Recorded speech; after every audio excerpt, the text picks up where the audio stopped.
Well, I don't feel that way now, but initially, climbing was a necessary evil, no question about it. I mean, we were diehard skiers, and I mean, ski mountaineering really wasn't even a concept when we were little kids. We'd go and climb in our alpine gear, and we'd get to the end of a fall, and the lips on our ski boots would be just completely worn out. And Dad was a ski rep, but we've developed as mountaineers, because obviously you got to climb those peaks to get to the skiing. And so now it's a blend of the concept earning your turns, and earning your turns is the climbing part, hauling all the gear and everything. But it's always been worth it. Even as little kids, we were strong endurance athletes. And of course, John Callahan was an Olympic cross-country skier. And so we blended that gift of endurance with that love of skiing. And here we are today. Hi, I'm Chris Waddell. Welcome to Living It, the podcast where we join experts in the experience of being human. Be bold. Say yes to adventure. Say yes to living it. Welcome to Chris Waddell Living It, where we talk with experts in the experience of being human. Today, we have Mike Marolt, who has climbed and skied numerous 8,000 meter peaks. Yes, that should sound absolutely crazy to you. It looks amazing. I want to figure out how he does it and why he does it. But then also, for somebody who has looked into the face of death, how much humility has become a big part of his life and giving back to other people. Mike, thanks so much for joining us. Oh, I'm honored to be here joining you. Thank you. So we were talking just before we came on. How many 8,000 meter peaks have you climbed and skied? Well, we've been on about a half dozen, but really, I think when I look back on my career, we started when we were 12 years old here in Aspen. My dad dragged us out into the back country, and then when I really got serious after growing up in the Elk Mountains here in Aspen, in about 1980, in the late 80s, we started to venture out to the Pacific Northwest, and then we did several expeditions up into the ice fields of Alaska on those beastly peaks. Then we went to South America and got a really good flavor of altitude on a bunch of 6,000 meter peaks there. And then we started to, after about 10 years, venture into the Himalaya. And it's kind of a funny situation because we were never really great self-promoters. And so we didn't even really keep track of the list. And I wrote a book a couple of years ago, and the editor said, well, we need to get a list of all the expeditions. And I mean, we've been on expeditions to about 60 peaks in the 5,000 to 8,000 meter range. And we never kept track. We took pictures, and later I started to do films on it. So I had the footage. But I started to compile this list, and that's a long time. I mean, that's, from the late 80s till now. I always tell people it would be like telling a really passionate golfer to go back and recount their, great golfing trips or fishing trips or something. And I'd get done and I'd wake up in the middle of the night. Oh God, I completely forgot about that expedition to Peru. But it's just under expeditions to just under 60. And our claim to fame is not necessarily the 8,000 meter peaks. It's really 5,000 meters, 18,000 feet through the 8,000 meter peak. So it's been an expedition or two, sometimes three every year for, 25 to 30 years. Right, exactly. So you've been skiing from like 16,000 feet to like 25,000 feet. So 5,000 meters is 16,000 feet, right? Yeah, just over 16,000, and then 8,000 meters is 26,000, roughly 300 feet. And it's been a labor of love, and it's just been, we never set out to be famous or to be the best. And even today at 57, I mean, even not considering, some of the accomplishments that we've had, I still look up to people. And that's kind of an interesting aspect, as I wrote the book. I mean, if anybody ever wants to get a good flavor of who they were and who they are now, write a book, because the notion of looking at the overall arc and looking how I changed, not only as a ski mountaineer, but as a person, really becomes evident. And it's been an interesting journey, but it's been a lot of fun. And it's always climbing for us, for my brother. My two main partners are Jim Guile and my identical twin, Steve. It's always been about just, it's really the title of the book is Natural Progression, because it really was a natural progression. It was get done with the peaks and the Alps and maybe take it up to Rainier. And, then when we had a few trips under our belt up to the Pacific Northwest, it was like, I think we can handle Denali. And then we got a flavor for altitude on Denali because it's 20,000 feet, 6,000 meters.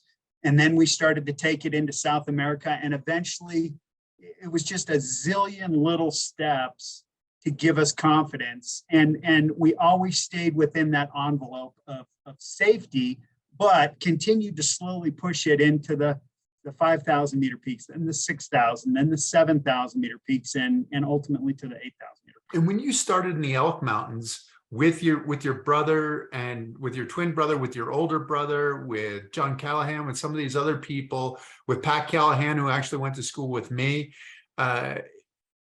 were you excited to go? Like when your father first said, okay, let's go and we're going to hike some of these things and ski, were you like, we have chairlifts for that, why do we need to hike? Well, initially it was in the late 70s when we were 12 years old. Dad, one day at the dinner table, it was July 3rd, and he said, guys, go put your ski gear, and it was just our alpine gear, go put your ski gear in the station wagon. Kind of looked at him like, well, what in the hell is Dad got going now? And he said, we're going skiing in the morning. So we were not terribly excited at that point. It was getting up at 4 in the morning, and we got in the car, and of course we fell asleep, and he drove us up to Independence Pass just east of Aspen. And I'm telling you, when I got out of that car and I saw the sun coming up and I saw that magnetic colored hue in the sky, and Dad said, just think, Marlis, my sister and mom are, we looked towards Aspen, it was still dark. He said, they're asleep. And we were up there. And that was when the seeds of what I wanted to do were planted, because from that point on, it was just, we couldn't get enough. And then when he took us up to Montezuma Basin and a couple other places. Then when we were 16, he fixed up this old Willys Jeep, a 48 Willys Jeep.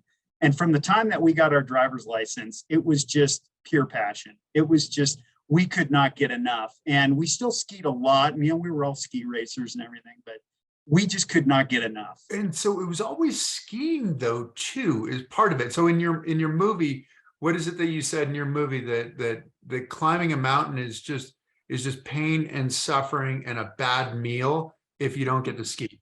That the skiing's the payoff? Is that, do you still feel that way?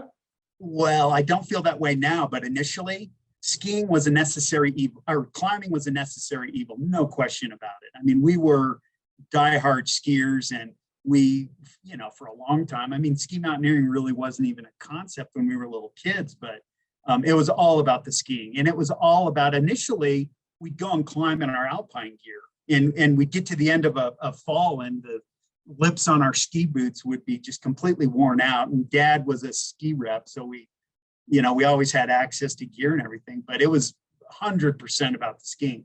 And even today, it's definitely about the skiing. But we've developed as mountaineers, because obviously you got to climb those peaks to get to the skiing. And so now it's a blend of the concept earning your turns, and earning your turns is the climbing part, hauling all the gear and everything. But it's always been worth it. And it's a blending of endurance. We were always, strong endurance. Even as little kids, we were strong endurance athletes. And of course, John Callahan was an Olympic cross country skier. And so we blended that gift of endurance with that love of skiing. And here we are today. So you make it sound relatively simple. The gift of endurance going up with the love of skiing. But when you go up to altitude, you have far less oxygen. So you get effectively stupid up there. I mean, you're jittering, you're trying to click into your skis. They obviously have not groomed this mountain. The conditions are not great. And then you have a pack on. And how much do these packs weigh? Is this 30, 40, 50 pounds? You've got beaners hanging off, you've got ice picks, you've got, all this stuff. And then you're going to ski with all this stuff on. So Yeah. how hard is it to actually ski with all of your mountaineering gear? Well, you acclimate to it just like anything when you do it enough. But it brings up a good point. I mean, there's a huge difference between how a mountaineer approaches one of those high peaks and how a ski mountaineer approaches it. And the pure mountaineer is looking for the aesthetic line up. And we're looking for, still to this day, the easiest way to get up those peaks so that we can get to the skiing. But when you decide that you're going to be a ski mountaineer and you venture into the 5,000 to 8,000 meter range, that extra weight, it's an extra 25 pounds that you've got to get up in addition to all of the other gear, which weighs anywhere from 50 to 75 pounds. And so the way that you do it is you make a carry with all of the climbing gear and the food and the fuel and all that stuff. You got to make an extra carry to get the ski gear up. And so it drastically changes the approach to the mountain, and it's just a completely different sport. And is it more difficult? Well, the pure mountaineer would say, well, the routes we climb are more difficult, and they are. But when you have to add that extra 25 pounds of ski gear every single camp, in some of those mountains you have 2 or 3 camps, it really takes a toll. But it's an enormous challenge, and there's a lot of ethics that go into it. You can't allow anybody or a Sherpa to carry your ski gear. And for us, we're pure alpine style climbers. We don't use Sherpa, we don't use oxygen, we don't use altitude drugs or anything. And really, we do that because that's how we learned how to do it. But as we got into the sport and we started to look at the unwritten ethics of mountaineering, and now this whole thing called ski mountaineering, it really became a challenge. And does it make it significantly more difficult? Yeah, I mean, your chances of skiing an 8,000 meter peak when you stand at the foot with pure alpine style are almost zero. I mean, and we've been to a lot of peaks where we didn't get to the summit. And it's just a different proposition. And there's other elements too. You're climbing in ski boots as opposed to climbing boots, and they're not as warm, and you can't angulate with your ankles, and they're clunky, so it's worth it, and it really is earning turns, and the satisfaction that you get, not even from necessarily skiing off the summit, just skiing in especially the 6,000 to 8,000 meter range. I can't tell you how many peaks we've been to where we didn't get to the summit, but we managed to haul the skis up to above 6,000 meters or 7,000 meters and skied. And Steve, in the book, I quote him, it doesn't matter how bad the trip has gone. It doesn't matter how difficult the trip has gone. When you're in the Himalaya or the Andes and you hear those bindings click, everything is cool. Everything is cool. When you make turns, it doesn't matter how lousy the snow is. It's just, it's a cool feeling. How nerve-wracking is it to click in though? Because I mean, you're clicking in, this is steep, and this is the problem. We'll get to talking about some of the movie making, some of the photos and these things, but a camera doesn't, it's hard to get a camera to capture how steep something is. Yeah, it is. It's difficult. You're on some steep stuff and you're clicking in, and adverse conditions, and one bad turn is really bad, right? Yeah, it's difficult, and it's I was the only guy that carried the film stuff. I got sucked into filming the expeditions in 2000 on Shishapangma, which is an 8,000 meter peak that we successfully climbed and skied. And for many years, it was a major hurdle for me because, you know, they were small handheld cameras, but then you had to carry all the batteries, and they didn't have lithium back then, so they would drain really quick. So I was adding another 10, 15 pounds to my load. But that became a separate passion. And after 2000, I haven't shot one still photo on an expedition. It's always video. And even if I'm not making a movie, I still take the video camera. Today, it's a lot better because you can go out and get a GoPro or some of the Sony products that, you know, you can fit in the palm of your hand, and it's a lot easier. But as far as the danger factor, you know, without question, the greatest accomplishment that Steve, Jim, and I have accomplished is the fact that we've been doing this for, you know, 30 plus years. And in all of those expeditions, we've always managed to stay within the envelope of what is definitively safe. And Steve even says it in Beyond Skiing Everest. He says, when we get to a point in the mountains and we're at the edge and we're not comfortable, it is just a hard, fast rule. I do not take that step. And because we've had that mentality, which is significantly more conservative than a lot of, you know, our contemporaries that are doing it, in all of those expeditions, the worst accident that we've had is Pat Callahan froze the tip of his finger and he lost it, which is not great. And it's a badge of embarrassment for us.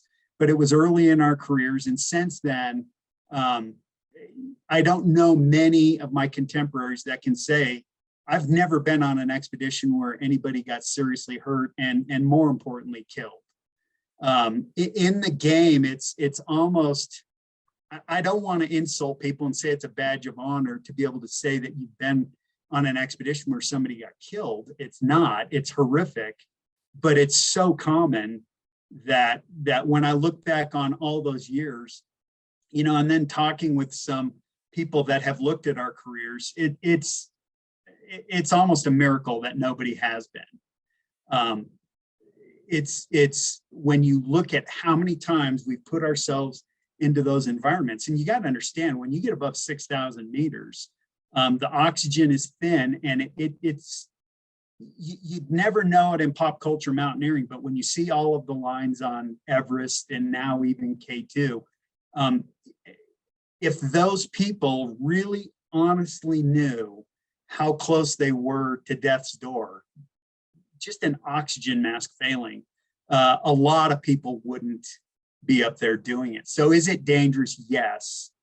But the mentality that we've had has been ultra conservative, and we've missed a lot of peaks where I know a lot of people would have gotten to the top. We've been incredibly fortunate and incredibly lucky. So do you get that adrenaline rush? Yes. Is that part of the reason why you do it? Yes.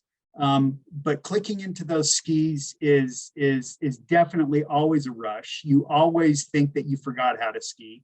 You are carrying the heavy weight. It makes it difficult. You're tired too, right? I mean, that's what I was going to say. That's the toughest part, is that you're so tired that it's utilitarian skiing. And as a filmmaker, it's tough, because when you watch my films, you'd think that we were just mediocre skiers. Whereas if you saw Steve or Jim or whatever skiing down the Ridge Bell, I mean, they're good skiers. They're what you would expect for a lifetime skier. But it's tough, and but tough doesn't necessarily mean bad. And, you know, the conditions are more often than not tough, but it's satisfying. And there's, I say satisfying because I don't know how to describe the satisfaction that you get from skiing those peaks.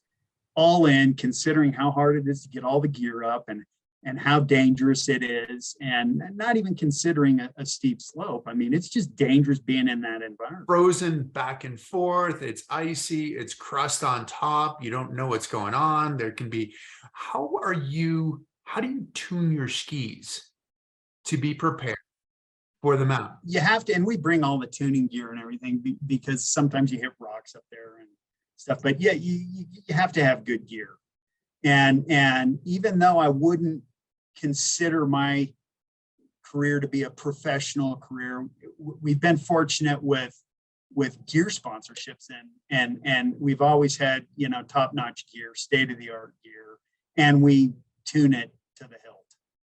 So yeah, you have to have, you always have to go in expecting ice, and 9 times out of 10 you'll get it. So these are race ready, like you've got like World Cup race ready injected kind of conditions that you're preparing for, and it's lumpy injected, you know. Well, so it's you know, and that brings up a good point, because I think back to when we skied Shishapangma, and that was a big feather for us. That was really what catapulted us on our way, because that was the first time an American had skied an 8,000 meter peak. And I think back to the quality of the gear, and when I say it was state of the art, I mean, compared to our GS skis that we would ski on Aspen Mountain, I mean, it was complete and utter crap. And the boots especially were just, they were basically just lousy climbing boots that you could somewhat buckle up and ski. And the test for boots back then was, if you could go up and ski down the bumps on the Ridge of Bell, you had a chance to be able to ski anything in the Himalaya. But it was always just unnerving. And of course, now the gear is much, much better, but relative to race gear, it's still pretty lousy. And so what you're talking about is flex of ski, performance of ski, you know, torsional stiffness, and then also like the stiffness of the boots, where one, you can still climb in the boots. Yeah. But then you actually have the stiffness to be able to make the ski bend and make its bend. Because watching your technique, I mean, you're making some significant slalom type turns, but you also get across the fall line really, really quickly, which I think is probably something that's helpful. Have you developed a technique to work with the equipment and the shortcomings of the equipment? Yeah, I mean, the technique that you have on alpine gear is modified significantly to accommodate it. Even today, with the increase in technology, it's utilitarian skiing. It's not Warren Miller type, you know, point them down, let them rip type skiing. And it just can't be. And primarily it can't be, because when you get above 6,000 meters, there's a lag in the time that the breath of oxygen that you take actually gets to the muscles. So you're stunted mentally, but you're also stunted physically. And so you have to few turns, and you're not concentrating on how good you look, but you are concentrating on, you know, what do I have to do to make sure that the ski bites into the ice? And more importantly, you have to ski really soft, because AT bindings do not have the performance that an alpine binding has. And the worst thing that can happen is losing a ski, because when you're on that hard snow, it's really hard to self-arrest. So it's a modified utilitarian type skiing, but it's still skiing. It looks exhausting in some ways to me. So I broke my back skiing. I came back, I learned how to ski in a monoski. Skiing in a monoski was the most exhausting thing that I could do, because I was thinking myself down every inch of the mountain. I was in full conscious thought every single moment. And we're so used to, after growing up on the mountain, where you make a few turns, then you just kind of, okay, we'll just get over there, no big deal. And you haven't really thought for, you know, hundreds of yards potentially. But yet there, if you stop thinking, you're potentially done. So your heart is going, you're breathing really hard.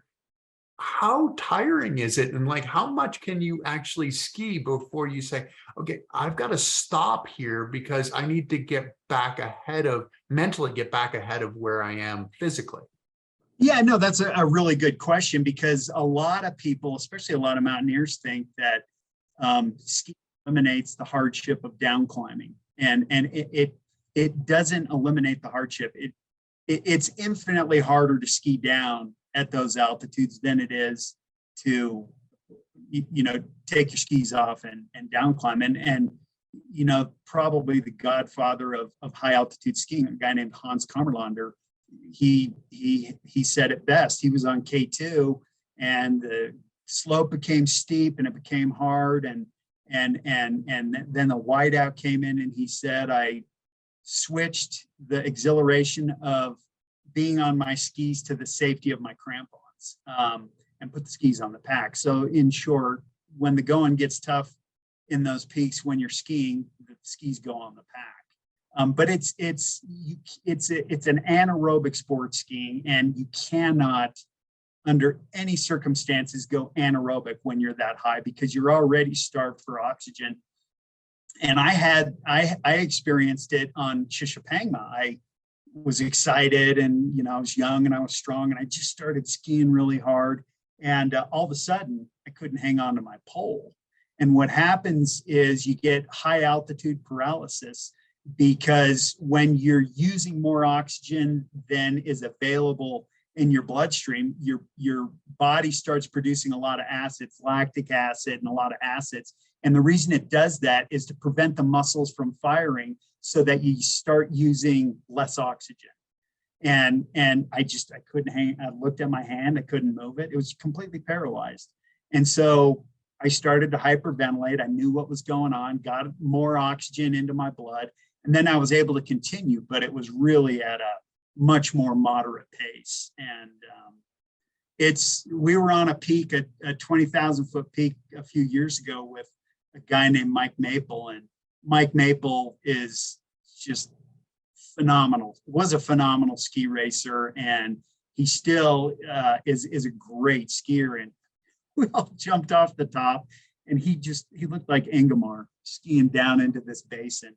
And he got down into that basin, and just glad we got him off that peak, because he just lost it, just completely overexerted, and was just barely hobbled back into camp that night. So it's tough. It's difficult. It has to be, because your first one, it was Shishapanga. Is that the correct pronunciation? Shishapangma. Shishapangma. Because you guys had like a foot of powder on that one, didn't you? Where we did at times, yeah, on the lower slopes. I mean, sometimes you get blessed with really incredible conditions. That was like Warren Miller. You could just let them roll. You had to be careful of crevasses. The North Ridge of Everest, we skied that in 2003, and it was just a sheet of ice. It was arguably the stupidest ski descent I've ever made. Got lucky, didn't fall off it. It ended up having a great trip. But then we went back in 2007 and we skied that ridge, and we had about 6 inches of powder. But even there, Jim was skiing down, and there was a picket just below the level of the powder, and he skied into that picket and tore his shoulder all the heck. And you just have to be extraordinarily careful. There's no ski patrol. There's no rescue. It's skiing, and skiing is inherently a dangerous sport, and that going into it. So you really modify how hard you ski, where you ski, and you really just have to be ultra conservative.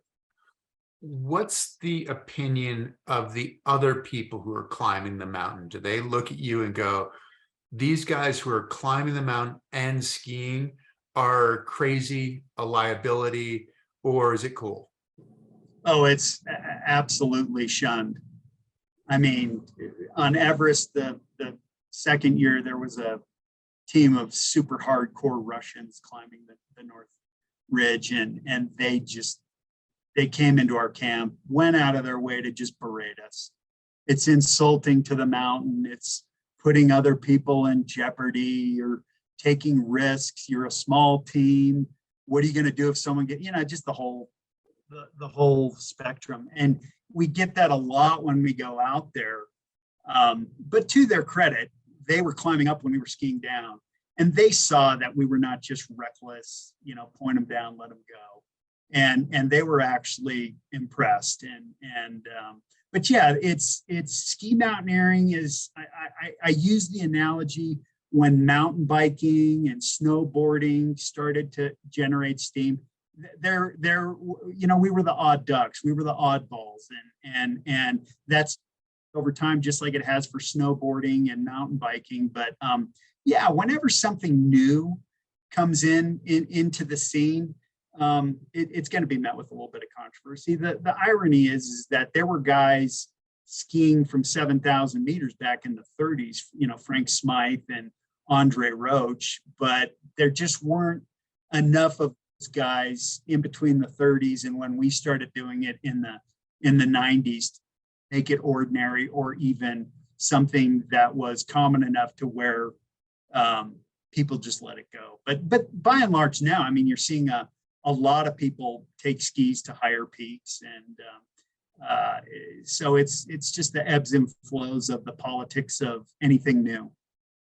How did you guys look at yourself when you were first doing it? Did you look at yourself as these brash guys from Colorado mountain town that were going to conquer? Because you're looking to do something new on the peak too, right? I mean, it's the first ascents, first descents, with oxygen, without oxygen. I mean, there's so many different ways that you climb mountains. So it's climb and then ski. How did you look at yourselves?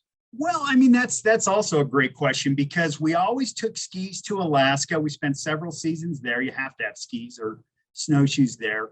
Then we started to take them to South America, and it was just this natural progression where we loved skiing and we knew we wanted to be skiing.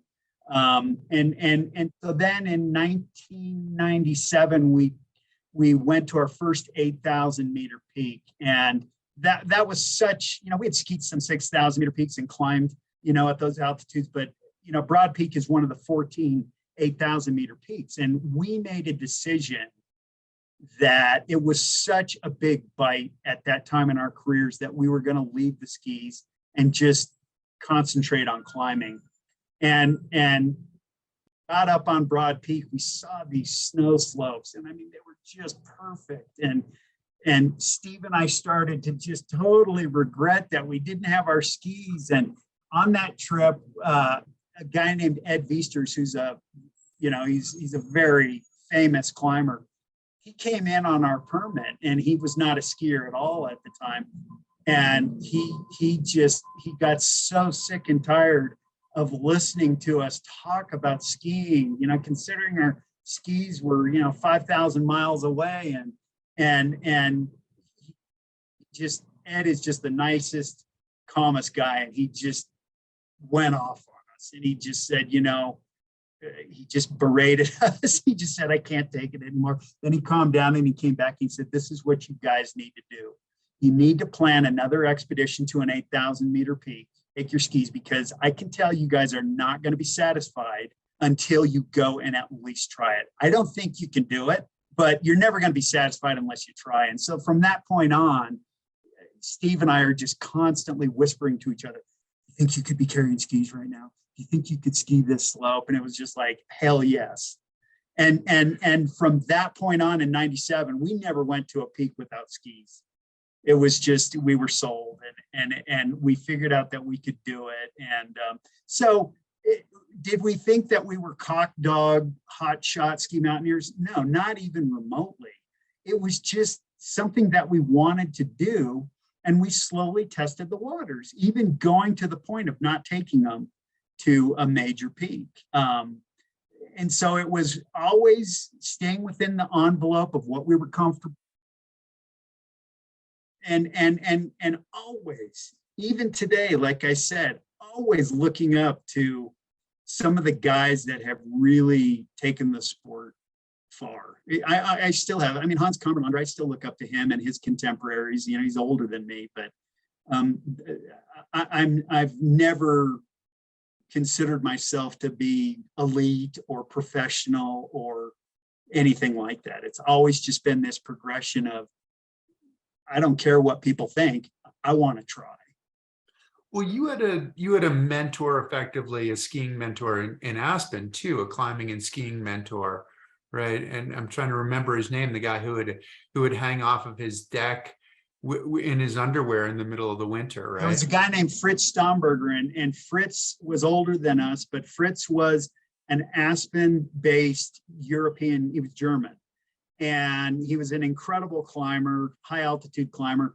And he moved to Aspen and he fell in love with skiing. And he started to ski the elk peaks around here. Then in 1964, he managed to climb with his ski gear up to 24,000 feet on Cho-Oyu, a peak in Tibet.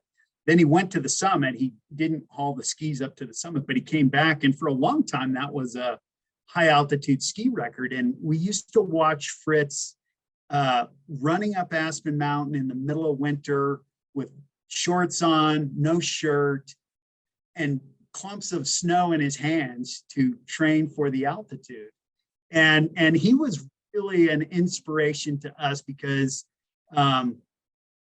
we were also introduced to mountaineering when we were in about kindergarten, because Jim Whittaker, who was the first American to climb Everest, was friends with my dad, and he gave us the book, Americans on Everest. And I mean, we still have that book just from looking at the pictures. You can, the pictures are worn out from where our little fingers would turn them over. We couldn't even read, obviously. And we're looking at those pictures. And then we see this guy, Fritz, and then we learn that he's not only doing what Jim was doing, but he's taking skis. And so at a very young age, the seeds were planted about mountaineering and skiing peaks and so forth. And it really was inspirational to us. And we, you know, it wasn't necessarily inspirational at the time. We just knew that we wanted to be like that. Did you adopt any of Fritz's training techniques? Oh yeah, I mean, he was famous for running up Aspen Mountain, summer and winter. And to this day, I run up Aspen Mountain during the summer at least twice a week. Yeah, it's 3,300 vertical feet. And in the winter, I'm constantly skinning up the ski hills. I mean, we just have a huge advantage living in Aspen because we can, you know, before work, I can go and run up Aspen Mountain and ski down, or I can go, you know, up the Snowmass ski area and go back to Baldy, which is 13,000 feet, you know, and I can do any of that stuff in, you know, an hour or two and then come to work. And he took advantage of the local environment. You know, he had to work just like everybody else. And he took advantage by taking an hour here or 2 hours there and just getting in as good a shape as he possibly could. But I mean, Fritz he was a monster in the mountains. He was tough, and we wanted to be tough. We wanted to be like Fritz. And because it's the cold too, it's the running up the mountain, but it's being cold. I mean, I even think about that clicking into your skis where you can't feel your fingers, you can't feel your toes. I mean, I've had enough ski races where I've thought, okay, I'm not sure I'm completely on top of my game right now because I'm just flat out cold. How much of that plays into your training? Because you have to get yourself, you have to stress yourself before you get there. Yeah, it's mind, body, spirit. You have to acclimate on all levels. The physical one is huge. And you know, not so much now at age 57, but when I was young, I mean, the worse the weather was, the more we wanted to get out and locally experience it, just to acclimate to the cold. You can acclimate to the cold. I mean, I always tell the story, our big thing now is climbing and skiing in the Himalaya in the winter. Nobody's ever done that. And we were on this peak, Mustagata, which has never been climbed, including by us, in the winter. And I mean, the temperature on the top of the peak was minus 100. We know that because they had a weather station on it. And where we were was about minus 60. And then all of a sudden one day, a warm spell blew in, and it was only 10 below. And we're running around base camp in turtlenecks. I mean, you definitely acclimate. And it's the other aspect that Fritz taught me was you can control how your body reacts to the cold. And he developed a mantra. I read it in one of a book somewhere where when he was out on a big peak and it was super cold, he would mentally tell himself, bring it on, cold, bring it on, make me as cold as you can. And he would just embrace the cold. And I can't tell you how many times I've been out on a ridge or in the wind or in a snowstorm saying, I just love it. Embrace the cold, bring it on more. And it makes you mentally tough and it makes you physically tough. And I don't know if you can actually increase circulation, but I know that mentality has warmed my hands and toes more than a few times. So I don't know the power of the brain or whatever, but he was as tough as a box of rivets. Well, I was actually just listening to something today where they were talking about the perception of pain actually happens in the brain as opposed to in the body. It's our interpretation of it. So you, Fritz, might well have been onto something. When you ski, as you're going up, do you map out where you're going to ski? Because it's got to be easy to get lost effectively and remember, am I here? Am I not? I mean, when we'd run downhill, right? I mean, this is like a 2-mile course and you're memorizing the course. And there are times in that first training run or whatever, you go, uh-oh, hold on, where am I here? So yeah, this is a much, much bigger deal. It is, and we go by the old school adage that we will generally not ski anything in those big peaks, or even around here in the Alps. We generally will not ski anything that we have not climbed. And the reason for that is because, especially when you get into glaciated environments, when you're skiing down, you're not roped up. When you're climbing up, you're on a rope. You're either on belay or you're just on a rope for glacier travel, so that if someone falls in a slot, you hold them back. When you're skiing, generally we're not on a rope. Sometimes you get on a rope if it's really crevasse, but that's not fun skiing. And so you want to know where those slots are. You bring bamboo tomato sticks with flags on them, wands. You wand the trail. You can always see the tracks generally, unless it's ice, but you want to know the terrain intimately before you start skiing it. So we generally ski only what we climb. Only what you climb and only what you've marked. So and marked. Yeah. Yeah.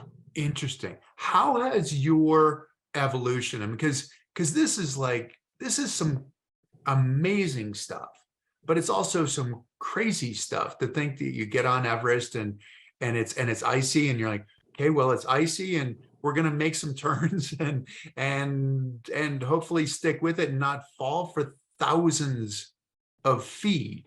Yeah. If you fall, how has your evolution with the mountain, with other climbers, with yourself, how has that changed? Well, I mean, using my big, probably the stupidest ski descent that I ever did, North Ridge of Everest. The North Ridge is this steep ridge, and it falls off to the glacier, thousands of feet on both sides. And it's steep enough to where it was fixed. So there was a rope the whole way up it. And we got out there and we clicked into our skis and we're nervous, and it's just so icy. And I think through experience, you just gain an intuition about what is doable and what isn't doable. And I remember I skied up to where the fixed line was anchored, and the idea was kind of, we're going to clip into it.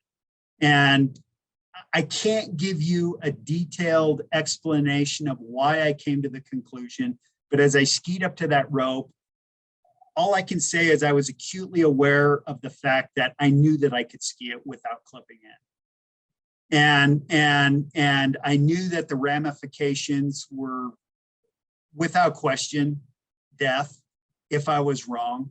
But there was just something in my gut after doing it for that many years that all of a sudden I pushed off, and Steve and my cousin Jeremy Oates were there, and they said, "What are you doing? What are you doing?"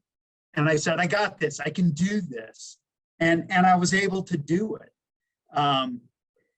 It was enhanced by the fact, I think, that it was a really snowy whiteout type day, and I couldn't see the drops off to the Rongbuk Glacier on one side and the East Rongbuk Glacier to the other side.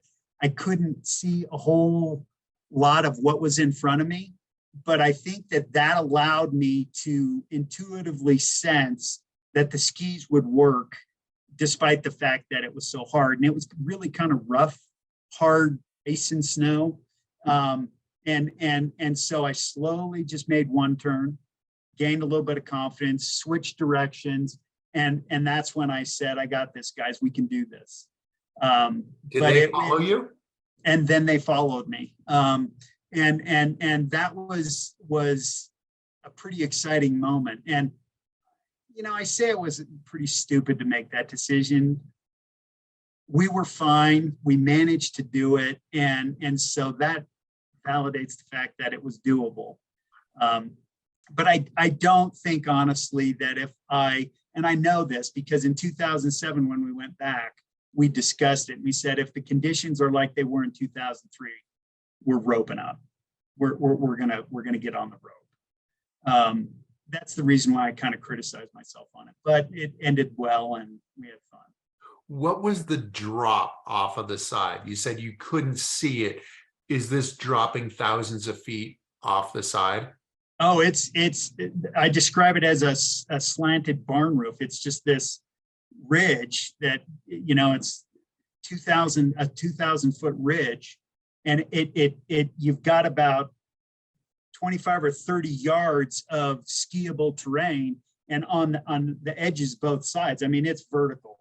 It's vertical for, you know, 3,000 or 4,000 feet. I mean, you definitely, and it was just way too hard to self-arrest to fall. And it sounds crazy, and it is, but knew we could do it. I mean, we had worked up to it. We had a lot of experience skiing really difficult terrain to that point, but it was definitely a highlight as far as heart rate goes for me. I mean, that year. And then, you know, then we went back in 2007 and it was soft snow, piece of cake.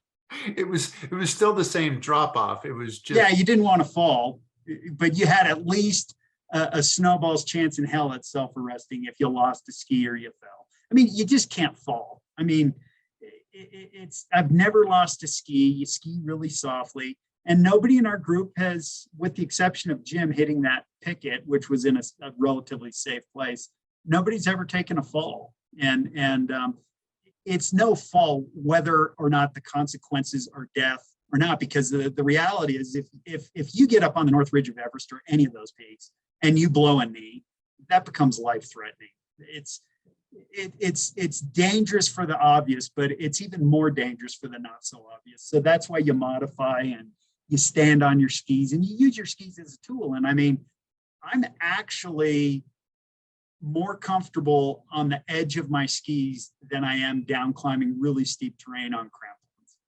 You know, if you're rappelling, that's one thing. Obviously, that's totally safe. But down climbing that terrain in that, you know, 45 to 50 degree arena on hard snow, you can down climb it, but you have to be very careful.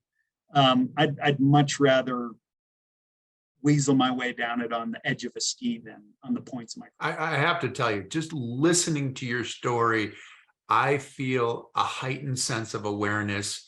I feel the nerves. I mean, just listening to this is yeah, I'm as safe as I can be here, but I feel like I'm there on the mountain with you.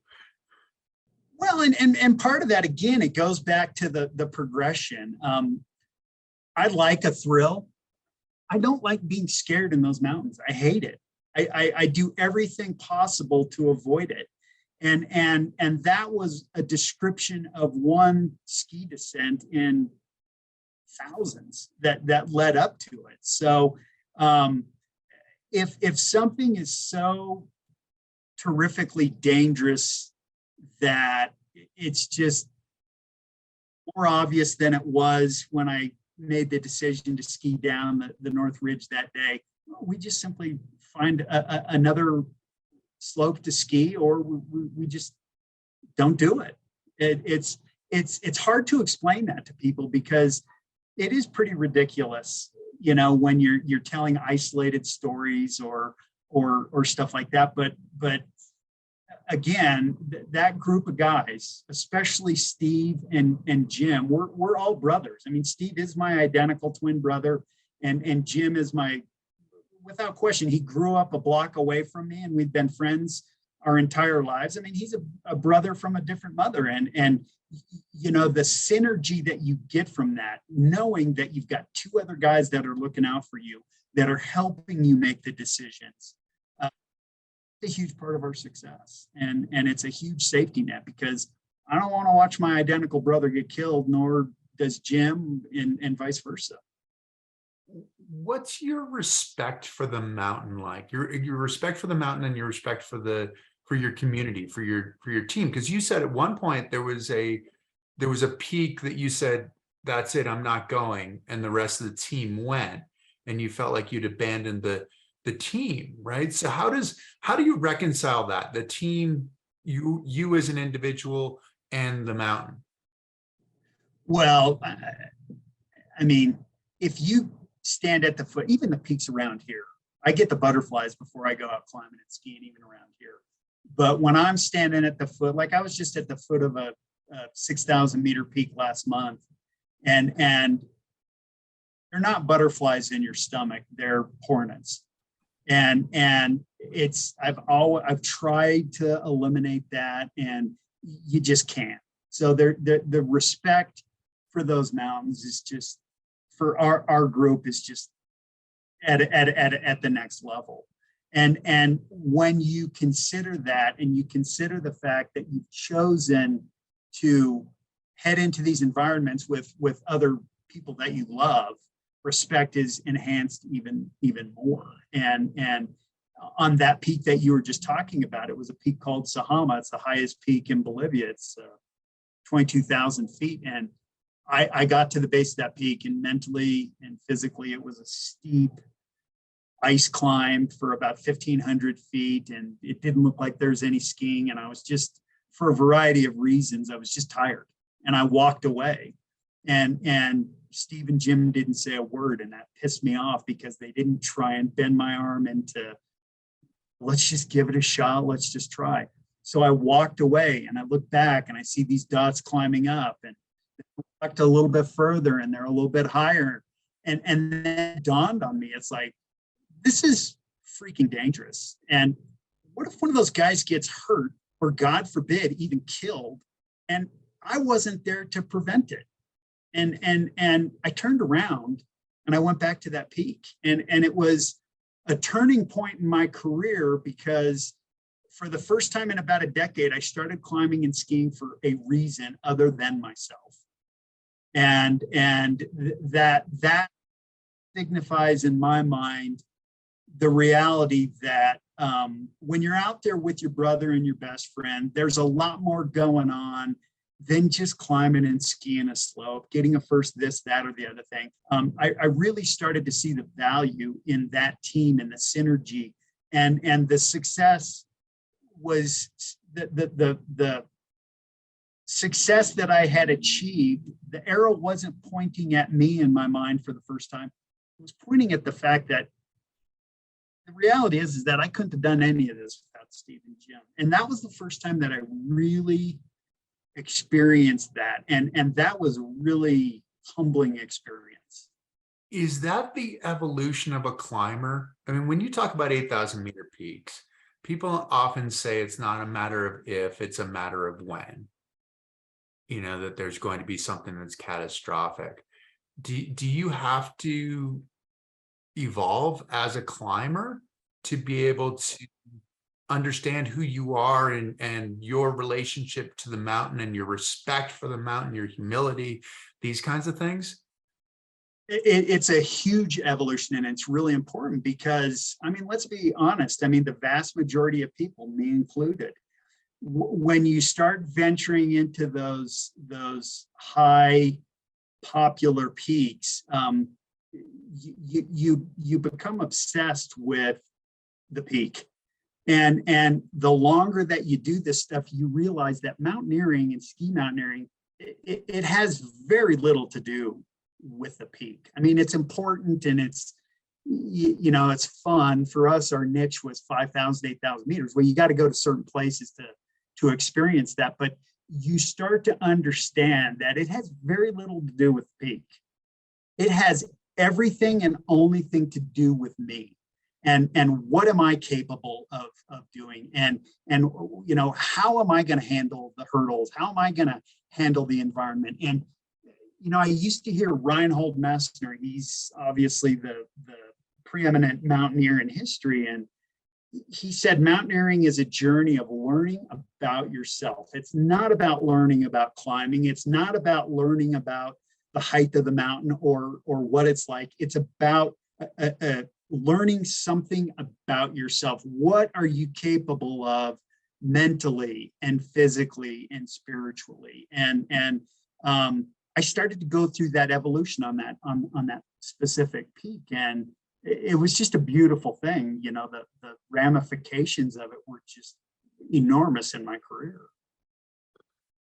How do you reconcile that? Because for you, there's the difference between an obsession and a passion, but then you're also balancing that against, well, we have some sponsors that have helped us get to the mountain and given us this opportunity.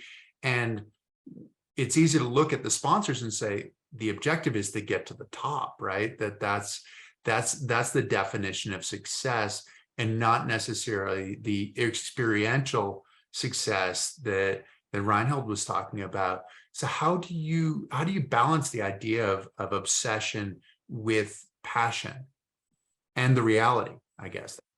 You know, I think that having spent a lot of my career being obsessed, and then that peak was a transformation where I finally started to understand passion. And it really, the reconciliation is really easy. I mean, first off, whenever we were dealing with sponsors, we had great sponsors and we worked our butts off. We did the best that we could, but we made it perfectly clear to them, we don't care about the summit. We don't care about, that was never an influence. Sponsorships never, and that's a unique thing too, because a lot of people rely on that stuff for their livelihood, and they have that pressure. Get that. We had other careers that allowed us to not be professional climbers, even though, you know, we did well with climbing. So that was never a pressure, but the overall feeling that I got on that peak Sahama, first time I noticed the blue sky, and I noticed the Atacama Desert below me, and I truly started to enjoy climbing and skiing for exactly and only what it was. I mean, it was the highest peak in Bolivia, and we wanted to get that feather because no American had ever skied it. Only one other person had ever skied it before us. That was a driving force for me to go on that expedition. It was just padding my resume. I was obsessed. And when I got there and I started climbing up that ice, I mean, all of that just fell away. I didn't care anymore. And I think that the fact that for the first time, I'd never gone to the big peak, that I'm done, I'm out of here. I'd never done that. I'd never moderated even remotely like that. And I think the fact that I walked away and I still realized that I was alive and that I was able to climb and that I was able to have a really genuinely great time on that mountain with a feeling of well-being that I hadn't experienced in a long time. I knew I was at a crossroads. I knew I was at a crossroads where I was either going to continue doing this stuff. For a brief moment, I decided I wasn't going to start doing it. And then as I got on that peak, and as the next day, as I got to the top and I skied down, I had a sense of well-being that I was very conscious of. And I developed a mantra too. I developed a mantra on that because my initial reaction was to go and protect, Steve and Jim, not that they needed it, but in my mind, that's the reason why I turned around. I started to think about somebody else. And I developed a mantra on all expeditions after that. I'm going to be the best. I don't care about climbing. I don't care about skiing. I'm going to be the best damn teammate that I can, because that made me feel good. And it worked. And, there's even some science behind it. I mean, I've been studying brain science. There's a guy, Jason Selk, who has really studied it. He's a sports psychologist. And when you're talking about the difference between obsession and passion, obsession is a state, and you can accomplish a lot with obsession. I did in the first half of my career. But when you're obsessed, you set this goal out here and you focus on that goal to the point that you do everything you can. You sacrifice, and you just listen to the language of typical young people in the Olympic profiles. They sacrifice, they work their ass off, they just bust tail to in an effort to attain that goal. And you got to understand that a goal, whether it's a summit or the Olympics or whatever, it wouldn't be worth setting as a goal if it didn't have probably as good a chance of failure as success. And so they concentrate on that. It becomes a fight, and literally the goal becomes a problem. And when people concentrate on how they sacrifice, and they use the language, I sacrificed so much, I worked so hard. It was your brain actually, from evolution, starts to secrete cortisone. Cortisone is the fight or flight thing that allows people to concentrate on one thing. When people are obsessed, they get a lot of cortisone in their body so that they can concentrate on one thing. They completely forget about what's out here. And the problem with that is that cortisone is not necessarily the most healthy stuff that you can put in your body. It's actually toxic in high doses. And when you spend 6 months, 6 years, 10 years constantly living under the shadow of that hormone, it physically takes a toll on your body. Now, you contrast that with being in a state of passion, and I think this is why I had the feeling of well-being, is that when you're in a state of passion, you're still sacrificing, you're still working your tail off, but you're living in the moment, and you are consciously aware of the people around you. You still have a goal, but when you're in a state of passion, it allows you to concentrate on problem solving here and now. It allows you to forget about the goal. I know the mountain is going to be there another day if I can't get up it, so I'm not going to worry about the goal. You start concentrating on problem solving and the positive things that you've accomplished, and the number one generator of serotonin in your body, which is the well-being hormone that you get, is positive thinking, and according to this doctor, problem solving. Problem solving gives people a great deal of satisfaction. And so I don't think it's ironic that when I look at some of the things that I accomplished after the big name peaks, Everest, Shishpangma, this and that there are a lot of peaks that I consider to be my big feathers that nobody's ever heard of, because I was under the influence of this total passion where I didn't give a shit if I got to the top or skied anything. I mean, it's not to say that I wasn't happy when I did, but I was so happy just to be out there and to be with Steve and Jim and to try and get them. I made it a goal to try and do everything I could to get them to the top. And it was selfish because I knew if they got to the top, I'd get to the top. But it gave me this overall sense of just pure happiness and joy. And when I started to look at things like my training or my diet, because it was so joyful, there was no more sacrifice. There was no more hard work. I'm still working my ass off. In fact, because I'm feeling so good and I'm getting this high from what I'm doing, I'm actually working out harder. I'm getting stronger. I'm experiencing this pure joy. And so it's the contrast between the obsession and the passion is just huge. And so then how do you develop that passion? And that's the big question. That's kind of what, at age 57, I'm trying to figure out. And so what you're saying is the passion is the commitment to the moment, the commitment to solving the problems, to the little things along the way that will eventually lead to the big thing potentially, but without concerning yourself with the big. Exactly. It's problem solving here and now. And when you're obsessed, and you and I spoke about my father's careers as a Olympic ski racer. I mean, as a little kid, I can't tell you how many times I heard him tell me my ski racing career was a complete waste of talent. And for a little kid who idolized his dad, that was really tough.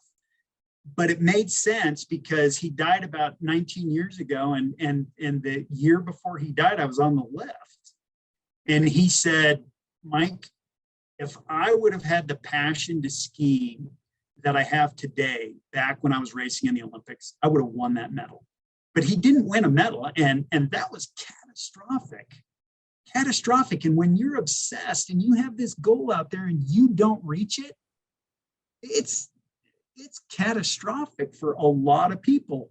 If you don't reach the goal when you're through your passion, it doesn't matter. You still had a great trip, or you still found that sense of satisfaction and happiness. It's just a way better way to live. And I really think, you look at as from my career as a CPA, and I look at my clients that are content and happy.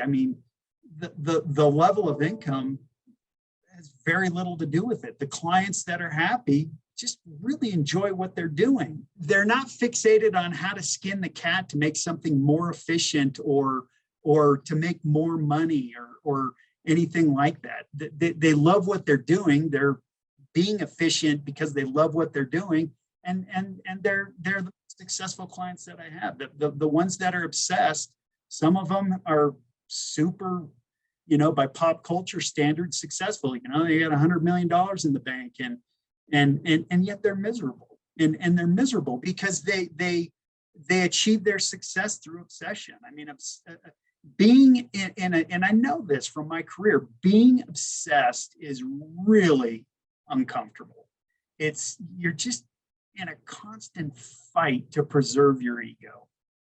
And you're just constantly fighting as opposed to really enjoying, what you're good at.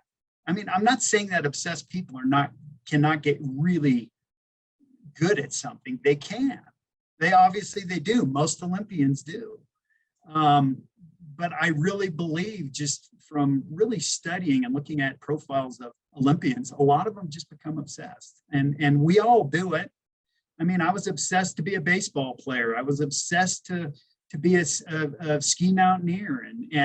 And later in life, I transformed by no conscious effort to what I know is definitively passion. And it's just, there's a contrast there. And it's just, true passion is, I don't want to say it's rare, but it's definitely not the norm. And so the question is, what do you do to how do you know when you have passion, and what can you do to find it? It's really interesting, and let me see if I can, if I understand it as you're saying it. That obsession effectively is having this big goal, and there's only one definition of success, that you reach that one goal, and if you don't reach that goal, not only is that a failure to reach the goal, but everything you did to get there is a failure. Where passion on the other side is that everything you're doing to get there is the reward for going along and hopefully reaching that final goal. Exactly. I used my baseball career. I was a lot like a lot of kids that play baseball.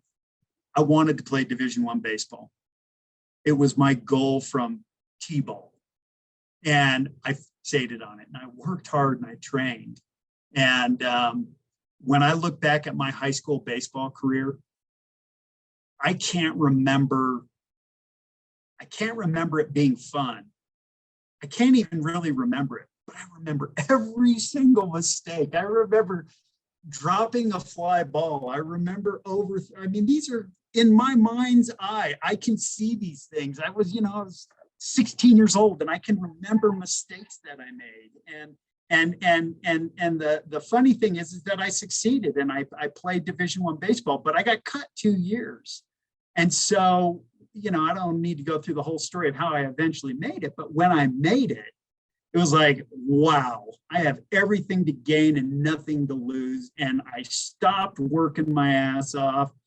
I still practice hard and everything, but I remember everything about my 2 years playing Division I baseball because I just developed this passion. And honestly, when I made that team, I was nowhere near a Division I baseball player, but because I loved it and I was having so much fun, I put in the time and I put in the work, and I developed into a legitimate Division I baseball player. But it was only because of passion. And so the point there is that you can get far with obsession. You can get a lot further through passion. Well, it's when you tap into your genius, isn't it? The passion part of it, because it's sort of like what I think of as the little kid out in the backyard playing for fun, doing whatever, and you're able to create, you don't have those obstacles, the sort of the opposing muscles, everything wants to get involved, and you're free to create, you're free to find that sense of genius. And yeah, that is so it's really interesting to hear, at 57 years old, that you're coming to this realization. I mean, obviously it sounds like you came to it a bit earlier than 57 years old, but you're really relishing it. What would be the thing that you would tell your 20-something-year-old self starting out with this idea of climbing mountains, conquering, because mountains, oftentimes people think of it as like you're conquering your fear, you're conquering the biggest obstacle that's out there, you're conquering something that nobody else could even imagine. What would you tell your 20-year-old self? Well, and that's the burning question that I have going on in my mind a lot over the last several years. And I think it comes down to a few key concepts. And I mean, one of them is moderation. Like when I stepped away from that peak, I was moderating. I finally had the ability to step away, and that opened up my entire world. I think there are 3 other elements, and I think that the 2 main ones are humility and gratitude. And I think, starting with gratitude, what I would have told myself back then is have gratitude for everything, for even the mundane things. And I use the example, the ability to go and turn on your faucet at the sink to get a fresh glass of water. That's a big deal in the rest of the world. Have gratitude for even the mundane. And the reason why you need to have that gratitude is because big gifts come your way. If you have gratitude for the mundane, there's going to be contrast. You're going to know that's an incredible gift that I've been given. I have the ability to climb and ski at altitude. I do well at altitude. That's a gift. So you have to have gratitude, and you have to have humility. And humility, I think, comes from the fact that I think whether you call it God or Mother Nature or karma or whatever, I think you have to develop an acknowledgement that there's something bigger going on around here. And for me, it's God. I'm a Christian, and I started to start to realize that everybody's been given a mission, and everybody's been given the gifts to accomplish that mission. And if you're not humble and you don't have the ability to realize that I didn't go out there and climb and ski all those peaks, I was given a gift to do that. I was the creator gave me the gifts to do that. I didn't do it on my own. I didn't, I used free will to accept the gift, and then I took advantage of it. And that's the reason why I climbed those mountains. I mean, I was given the gift to climb and ski at high altitudes. The broker on Wall Street was given the gift to be able to, make great trades, to make a lot of money. Everybody's been given those gifts, and if you're not humble, you'll miss out on that, and you'll think that life is up to you, and that you are alone in that scenario. And so much of this stuff has been given to us, and if we have gratitude when those gifts come by, you'll be able to see those gifts, and you'll be able to appreciate them, and you'll be able to leverage them to use them to your advantage. And really, so the big question in my mind was, well, a lot of people are going to have a hard time acknowledging that there's a power out there or something like that. Why would this power give us the gifts? And the reason in my mind is very spiritual. I don't believe that I'm changing the world by going out there and climbing and skiing those peaks, but by taking advantage of the gifts that I've been given to go out and do that. I know for a fact. I know when I post stuff on social media. I know when people watch those films. I know it inspires people. I know that I have an ability to tell my story, whether it's in a film or in a book or here on a podcast, that can potentially inspire somebody to find their gifts and to make their lives better. And so, I always kind of laugh. I mean, one of my favorite climbing books is a book by a French guy called Conquistadors of the Useless. I mean, climbing and skiing, pretty useless, arguably very selfish. And so for a guy that has spent, over 30, almost 40 years out climbing and skiing and found success, the burning question was, why did this happen to me?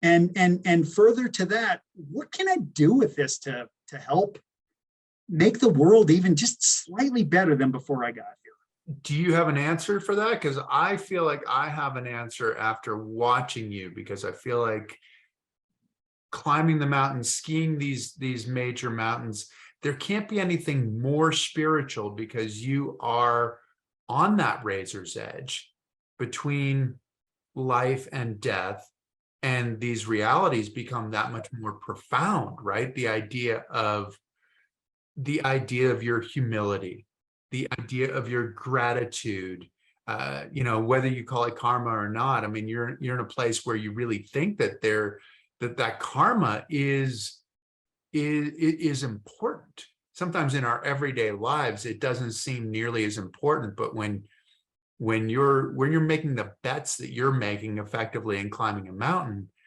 the karma is that much more important, and where you believe in the spiritual part. There is an element of spirituality involved in the actual activity that I'm doing, from the standpoint, and you go through a phase in this activity where there's a lot of hype and there's a lot of bravado and there's a lot of excitement. You pick the objective and you pack your gear and you do all the training, and then you feel small because you get on that airplane and what you bring with you is all you got.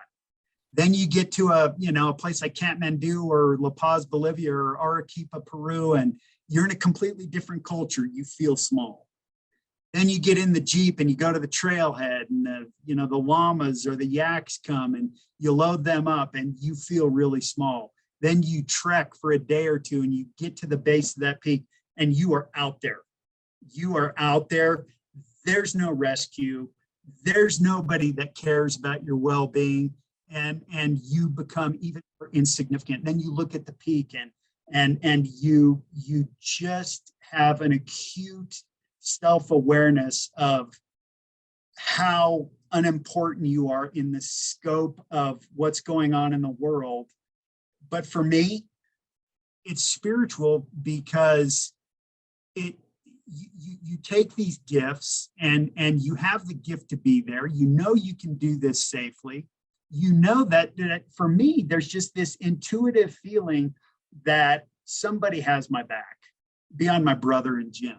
There's something bigger going on here. And I'm supposed to do this. I know that I'm supposed to take my gifts, and I know that I'm supposed to use them to the best of my ability. And I know that I can do this. And so you go from this waterfall of this bravado down to feeling scared and nervous and anxious. And you slowly start to climb that mountain, and you realize you really understand, wow, this is so freaking cool. I have been given all the tools, all the gifts, all the experience to be able to come and contemplate climbing this thing and skiing down it. And that's how it becomes spiritual. It's like, thank you. You know, I tell the story just a couple of years ago, I got done skiing this peak in the Villa Canote in Peru, and it's a 40-mile range, and we had no plans for, you know, climbing or skiing anything specifically. We said, let's just go to the start of it and we'll walk the 40 miles. We knew that there were some 6,000 and a bunch of 5,000 meter peaks. And we came about halfway through, we're on the glacier, and we see this peak. And it's like, oh my God. And it was everything that we expected. It was high, it had the thrills, it was steep, and then the lower slopes had a foot of powder.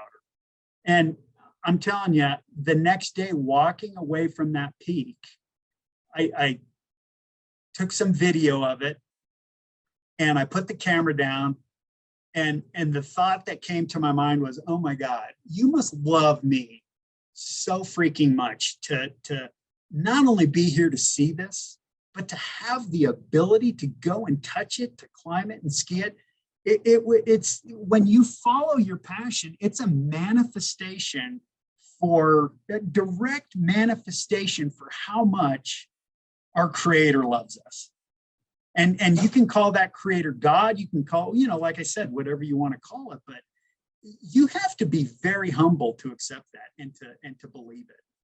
And I love your analogy of childlike, because that is, from a theological point of view, and I read a lot of theology as well as climbing and stuff like that.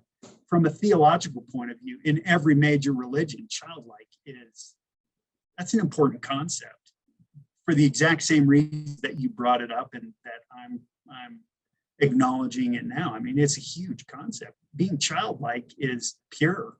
And when you get to the base of those peaks, you're about as pure as you can be. Mike, I think that's the perfect place to stop. The bottom of the peaks is as pure as you can be. Thank you so much for joining us, for talking us through what it's like to climb and ski some of the biggest mountains in the world. Well, I appreciate the opportunity, and I'm a big fan of yours, and I really appreciate it. This is awesome. Well, thank you so much. And I look forward to seeing you in person sometime soon. To all of you who've tuned in, thank you so much for tuning in. I hope that you've enjoyed it. Again, the greatest gift you can give us is to tell your friends about it, to tell your friends to tune in, that we'll have another great guest next week. And please like us, please follow us, and we'll keep bringing you some great stuff. Take care. Thanks. Thank you for joining us. Please subscribe to Chris Waddell Living It for more stories on the adaptive community, the Paralympics, artists, athletes, entrepreneurs, experts in the experience of being human.